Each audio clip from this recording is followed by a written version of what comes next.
Welcome to Toffee TV. It's the 4th of April 2018. This is the Everton News Daily. We lead with a story that broke this morning on Sky Sports News. They claim through Sky sources that Marcel Brands will become the new technical director of football, whichever you want to say, in the coming weeks. As soon as PSV have confirmed the championship, they say that a replacement has already been found.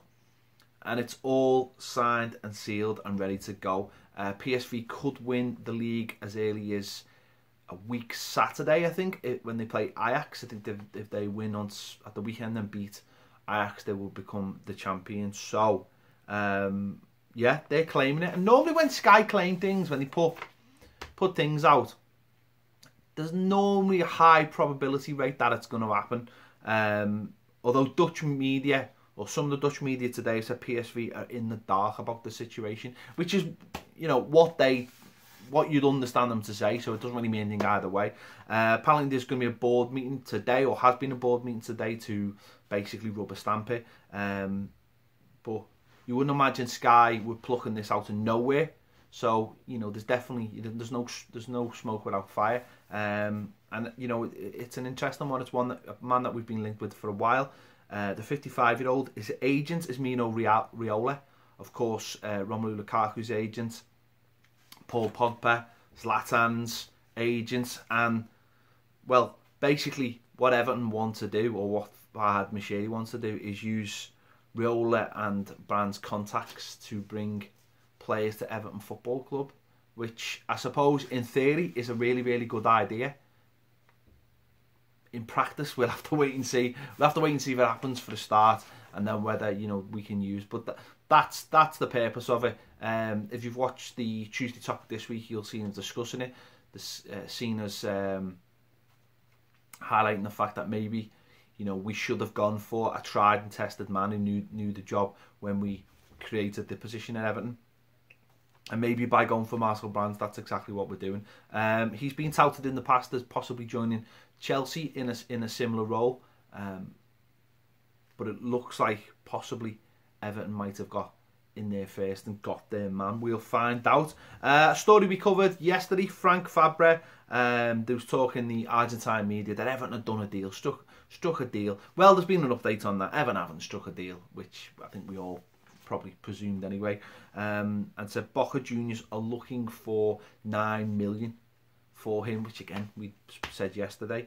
Everton have offered 5 at the moment and are coming up a little bit short with teams like PSV, ironically enough, Napoli, all interested in the Colombian, who looks like he'll be going the World Cup. So as I said yesterday, £9 million is not a massive amount of money for a 27-year-old Colombian international who will be going the World Cup. Even for a backup left back, I don't think £9 million is a lot of money in the current climate.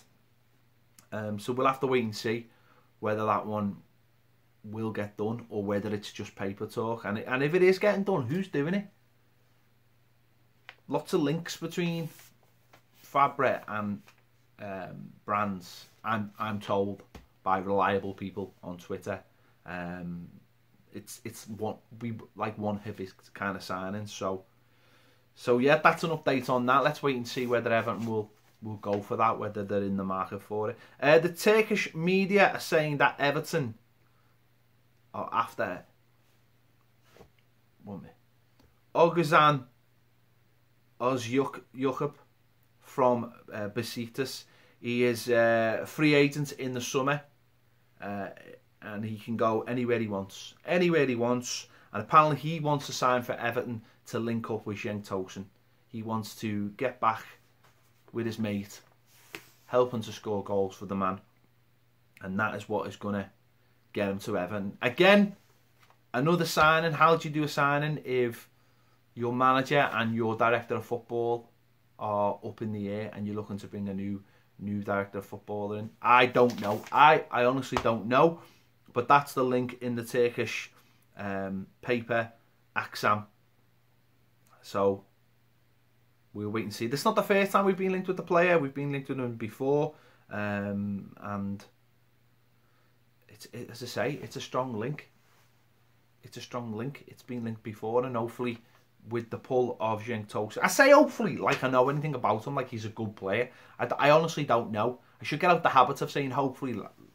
I think I did that last year, and look where that got us. But if this is a player Everton want, then hopefully with Cenk Tosun there, they can convince him to come and get him over the line. Sam Allardyce has said the pressure mounts when top players are not available. He spoke about Gylfi Sigurdsson, who is now out of a brace, is walking without crutches, and was starting his rehabilitation. He says he stays on top of it, of the injuries, and puts a huge demand on his medical staff by basically cracking the whip. Because I think, again, this comes from, you know, being at clubs where he had to have all his top players fit. And listen, it's no real difference to Everton. And he says he places huge importance on that by being on the medical team and getting the best people there and being on top of all the time, finding out who's fit and who's not fit, and asking questions of the medical team and the rehabilitational staff all the time of how he's going to get these players fit. Obviously, this season we've had horrendous injuries: Seamus Coleman, Yannick Bolasie, Funes Mori. Obviously now Gylfi Sigurdsson's out injured. We've had Leighton Baines out injured as well. We've had periods with a lot of our top players out injured for various periods. So he says it's a huge part of what's going on, and he has to stay on top of it. So fair enough. You'd expect nothing less from a manager. And finally, the Rugby League and League Express paper has said Robert Elston is as good as the new chief executive of the Super League. It should be done in the summer, so basically end of the season. And the only thing that needs negotiating now is Robert Elston's release from Everton Football Club. Again, this has been muted for the last few weeks. It seems like it's a done deal. It seems like it'll most likely happen at the end of the season now.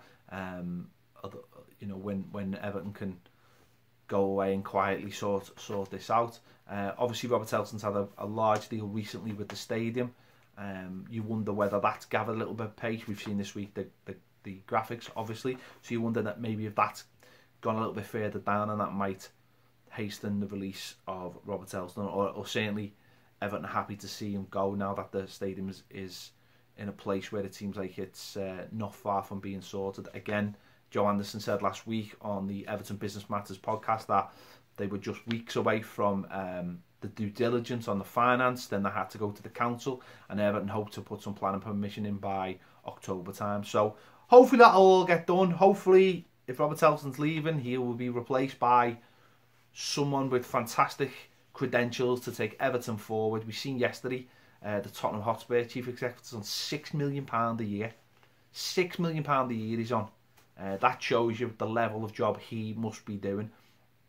And again, this is something me and Baz have spoke about this week, about maybe, you know, why isn't the chief executive on the kind of money the manager's on if he is helping to run the whole of the club, like the manager's running, you know, the football team?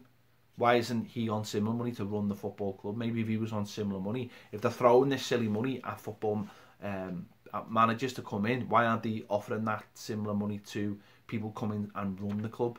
Bit of food for thought there to leave you on. Thanks for watching the Everton News Daily. As always, don't forget, check out, we've done a little video on the stadium plans. The Merseyside Derby match preview will be out soon. Check them out. See you later.